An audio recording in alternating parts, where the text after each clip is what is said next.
सुन रहे हैं ईएफए school radio. नमस्कार, मैं अदीबा खान 12th बायो की छात्रा शासकीय आदर्श कन्या उच्चतर माध्यमिक विद्यालय से हूँ। ईएफए रेडियो रायसेन में आपका स्वागत है।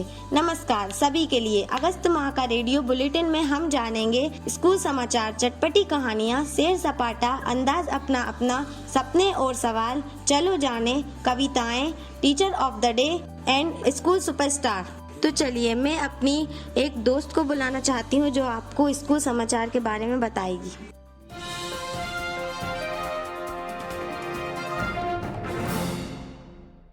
नमस्कार, मेरा नाम काजल रघुवंशी है। मैं कक्षा 12वीं की छात्रा हूँ। मैं आज आपको अगस्त माह की जानकारी दे रही हूँ। चलिए सुनते हैं इस माह की रोचक खबरें। सर्वप्रथम यह बताना चाहूँगी, यह अगस्त का महीना हमारे लिए बहुत खास है क्योंकि 15 अगस्त 1947 को हमारा देश आज़ाद हुआ था। चलिए विद्यालय की खबरों की तरफ चलते हैं। हमारे विद्यालय में चित्रकला, मेहंदी, फेस पेंटिंग प्रतियोगिता का आयोजन किया गया। इसके साथ साथ 15 अगस्त को सांस्कृतिक कार्यक्रम की तैयारी जोरों से चली और हमारा विद्यालय प्रथम आया। विद्यालय में वृक्षारोपण एनएसएस और गाइड की छात्राओं द्वारा किया गया। अगस्त माह में एसपी महोदय का साक्षात्कार किया गया और शासकीय महाविद्यालय में लाडली बहना योजना कार्यक्रम में छात्राओं ने नृत्य प्रस्तुत किया। रायसेन किले और सांची के स्तूप में शिक्षक और छात्राओं द्वारा मतदान से संबंधित कार्यक्रम प्रस्तुत किए गए और हमारे विद्यालय में तुलसी जयंती मनाई गई। धन्यवाद। मैं काजल का धन्यवाद करना चाहती हूँ कि उसने हमें स्कूल समाचार के बारे में इतना बताया। वैसे आपको पता है, कहानियाँ रोचक होने के साथ साथ जीवन को एक प्रेरणा और संदेश भी देती हैं। तो चलिए हम रिंकी मांझी को बुलाना चाहते हैं जो हमें चटपटी कहानी सुनाना चाहेंगी। नमस्ते, मैं हूँ रिंकी मांझी, क्लास 12th वायो की छात्रा हूँ। चिड़िया और मधुमक्खी की कहानी। एक पेड़ पर एक चिड़िया और मधुमक्खी रहती थी। एक दिन चिड़िया मधुमक्खी से पूछती है, तुम इतनी मेहनत से शहद बनाते हो और लोग इसे चुरा कर ले जाते हैं, क्या तुम्हें बुरा नहीं लगता? मधुमक्खी मुस्कुराते हुए कहती है, नहीं, मुझे बुरा नहीं लगता, क्योंकि ये मेरी शहद को तो चुरा सकते हैं लेकिन शहद बनाने की कला को नहीं। इससे हमें यह प्रेरणा मिलती है, कोई व्यक्ति अन्य चीज या वस्तु को तो चुरा सकता है लेकिन उसकी कला को या हुनर को नहीं। धन्यवाद। रिंकी, तुम्हारा बहुत बहुत धन्यवाद। अगली छात्रा से हम जानना चाहेंगे उज्जैन नगरी। नमस्कार, मैं मनीषा आपको सैर कराती हूँ उज्जैन शहर की, जिसका पुराना नाम अवंतिका है।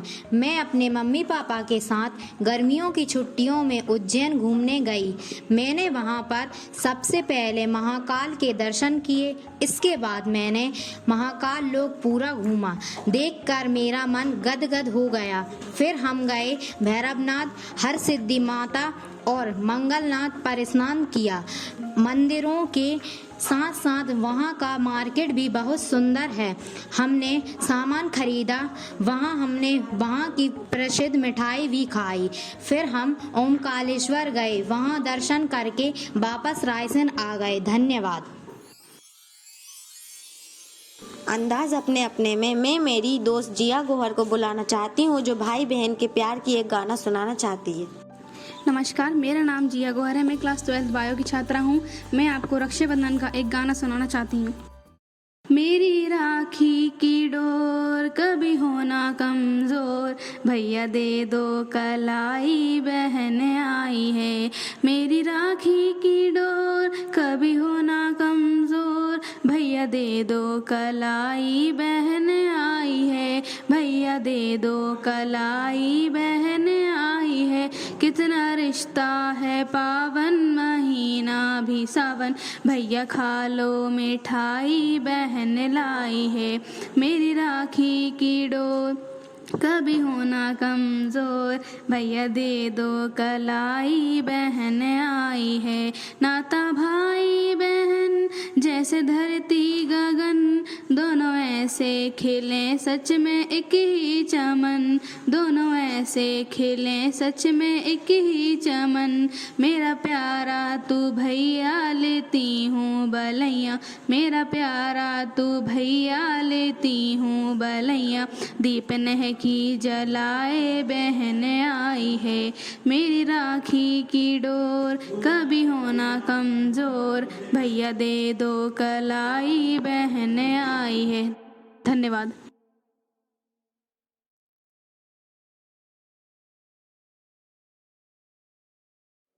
तो अब मैं बुलाना चाहती हूँ सोनम सेन की खट्टी मीठी बचपन की यादें।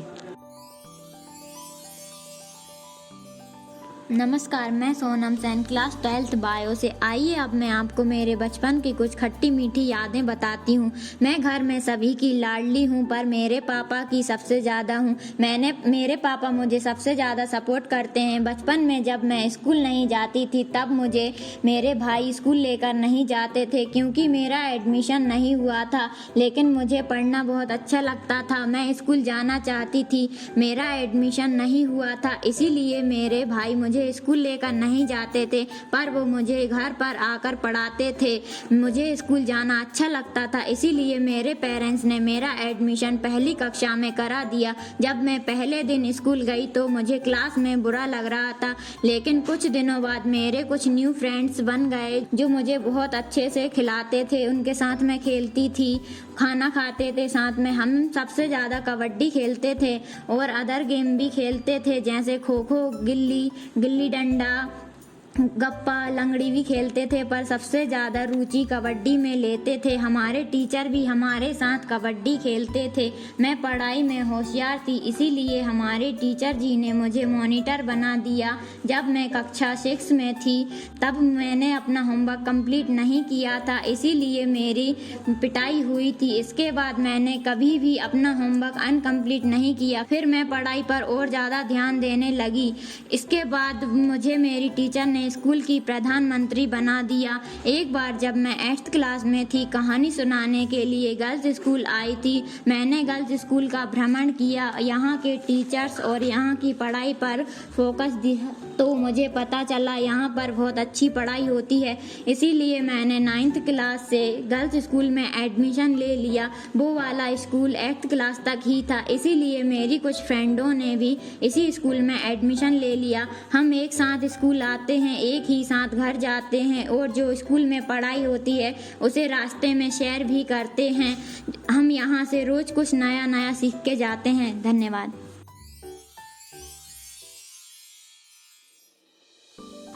तो अब मैं सपने और सवाल के लिए काजल को बुलाना चाहती हूँ। नमस्कार, मैं काजल रघुवंशी प्रतिभा उपाध्याय मैम से कुछ सवाल करना चाहती हूँ।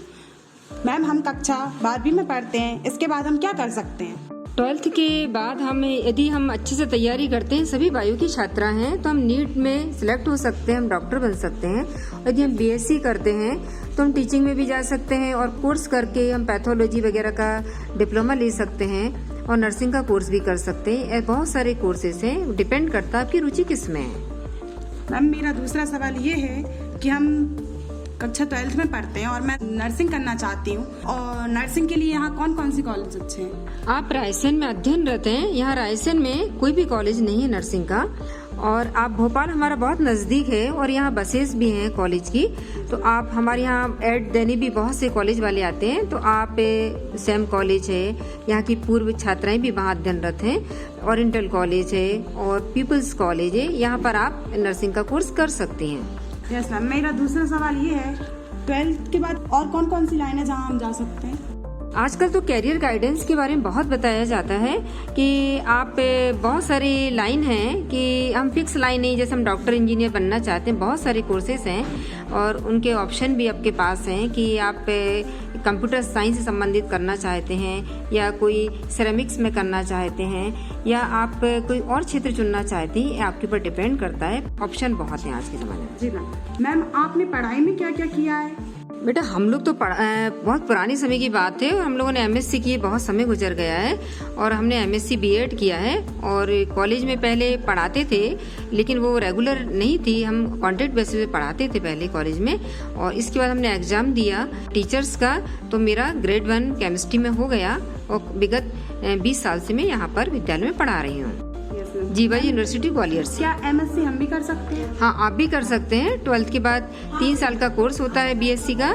इसके बाद MSc एक विषय में किया जाता है। आप किस विषय का चयन करते हैं, तो आप फिजिक्स करना चाहे फिजिक्स कर सकते हैं, केमिस्ट्री जो 2 साल का कोर्स रहता है आप कर सकते हैं। जी मैम, आपका बहुत बहुत धन्यवाद। धन्यवाद।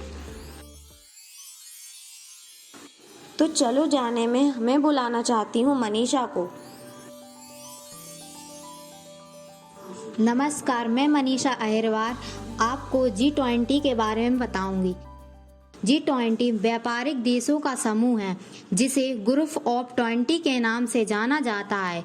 ये एक अंतर्राष्ट्रीय संगठन है जिसमें दुनिया के 20 समूह आर्थिक देश और क्षेत्र शामिल हैं। ये संगठन विश्व अर्थव्यवस्था के विकास और सुधार के मामलों पर चर्चा करने और साझा योजनाएं बनाने के लिए बनाया गया है। G20 की स्थापना 1999 में की गई थी और इसका मुख्य उद्देश्य दुनिया की आर्थिक समस्याओं का समाधान ढूंढना और आर्थिक सहयोग को बढ़ावा देना है। G20 के सदस्य देश और क्षेत्र अपनी अपनी आर्थिक नीतियों और मुद्दों को साझा करते हैं ताकि वे साथ मिलकर ग्लोबल आर्थिक सुधार कर सकें। वर्तमान में G20 की मेजबानी भारत कर रहा है। धन्यवाद। ये सावन का महीना है, चारों तरफ हरियाली ही हरियाली है। तो चलो हम सुनते हैं खुशी की कविता जो पर्यावरण पर आधारित है। नमस्कार, मेरा नाम खुशी कुशवाहा है। मैं कक्षा 12 की छात्रा हूँ। मैं पर्यावरण पर एक कविता सुनाना चाहती हूँ। आओ हम ये कसम खाएं, पर्यावरण को नष्ट होने से बचाएं। संदेश ये हम सब तक पहुँचाएं। आओ हम पर्यावरण बचाएं, ज्यादा से ज्यादा पेड़ लगाएं, पानी की हर एक बूंद बचाएं। यह बात हम सबको समझाएं। आओ हम पर्यावरण बचाएं। अब और वृक्ष न कटने पाए, प्रदूषण और न बढ़ने पाए। हम सब अपनी जिम्मेदारी निभाएं। आओ हम ये कसम खाएं। धन्यवाद। तो चलिए मैं अब टीचर ऑफ द डे के लिए बुलाना चाहती हूँ सोनम सेन को। नमस्कार, मैं सोनम सेन। आज मैं आपको टीचर ऑफ द डे में हमारे स्कूल की एक होनहार, काबिल, talented teacher Shrimati Aruna Ekka ma'am के बारे में बताऊंगी। श्रीमती अरुणा एक्का मैम का जन्म छत्तीसगढ़ के एक छोटे से गांव में हुआ। 7 भाई बहनों की पढ़ाई लिखाई के कारण उनके पिताजी को काफ़ी परेशानी का सामना करना पड़ा। पहली कक्षा से लेकर 12वीं तक की पढ़ाई मिशनरी स्कूल जयपुर से की है। आगे की पढ़ाई महारानी लक्ष्मीबाई कॉलेज भोपाल से BA किया। 9वीं कक्षा से लेकर BA तक की पढ़ाई हॉस्टल में रहकर की है। BA करने के बाद SSL जैन कॉलेज विदिशा से MA कंप्लीट किया। 8 अगस्त में स्थानांतरित होकर रामपुर कॉलेज गुना में अध्यापन कार्य कराया। इसके बाद 19 अगस्त 2019 में स्थानांतरित होकर हमारे स्कूल में हिंदी विषय का अध्यापन कराती हैं। मैम बहुत अच्छी हिंदी पढ़ाती हैं। सभी बच्चों को बहुत अच्छे से समझ में आता है। जो स्कूल में कार्यक्रम होते हैं मैम उनमें भी सबसे आगे रहती हैं। वह सभी कार्यों में सक्षम हैं। धन्यवाद। तो चलिए मैं स्कूल सुपरस्टार में बताना चाहती हूँ कि हमारे स्कूल की एक होनहार छात्रा जिनका नाम पायल प्रजापति है, उन्होंने 85 अंक पाकर विद्यालय का नाम रोशन किया और मंत्री द्वारा इनको स्कूटी प्रदान की गई। धन्यवाद।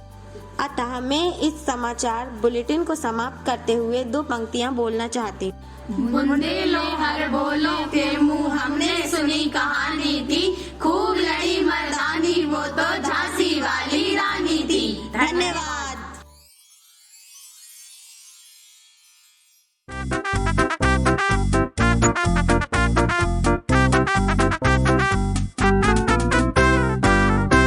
आप सुन रहे थे EFA स्कूल रेडियो।